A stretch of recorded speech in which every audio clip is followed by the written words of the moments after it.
আজকে বাসায় মেহমান আসবে অনেক, আর মেহমানের জন্য কী কী রান্না করব সব কিছুই কিন্তু আপনাদের সাথে শেয়ার করব। প্রথমে গরুর মাংস হাতে মেখে নিচ্ছি। এভাবে মশলাগুলো সব একসাথে হাতে মেখে নিলে গরুর মাংসর স্বাদটা কিন্তু একটু বেশি পরিমাণেই হয়। আমি তো সব সময় এরকমের হাতে মেখে মশলাটা কিছুক্ষণ রেখে তারপর রান্নাটা বসিয়ে দিই।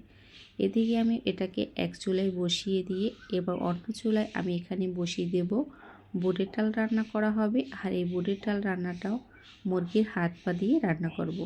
আজকে সব রান্নাই আমি মাটির চুলায় রান্না করব। আর মাটির চুলার রান্না খেতে কিন্তু খুবই মজা হয়।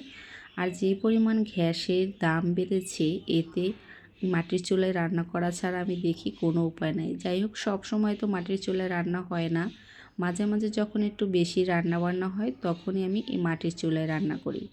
এদিকে ডালটা আমি ভালোভাবে কষিয়ে নিয়েছি। আর কষিয়ে নেওয়ার পর এখানে গরম পানি দিয়ে দিয়েছি, দিয়ে এটাকে বসিয়ে দেব। আর অন্যদিকে আবার এই যে ডিমের ঝাল করব। ডিমগুলো সব কিছু এভাবে মশলার সাথে মিশিয়ে নিলে এটা রান্না করতে বেশি টাইম লাগে না। আরও রান্না করব রোস্ট। মশলাটা কিন্তু আমি ভালোভাবে কষিয়ে নিয়েছি। এবার এক এক করে মোষের মাংসগুলো দিয়ে নেড়ে চেড়ে রান্না করে নেব।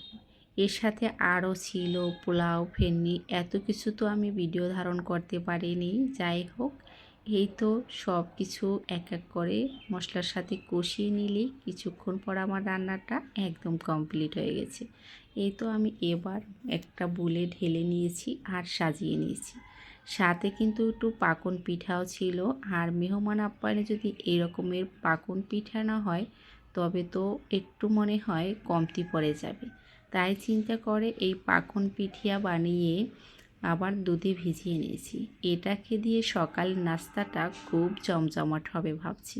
তাই এসব ভিজিয়ে সকালের নাস্তায় দিলে আমার মনে হয় মেহমানও খুশি আর আমি তো অনেক খুশি হব।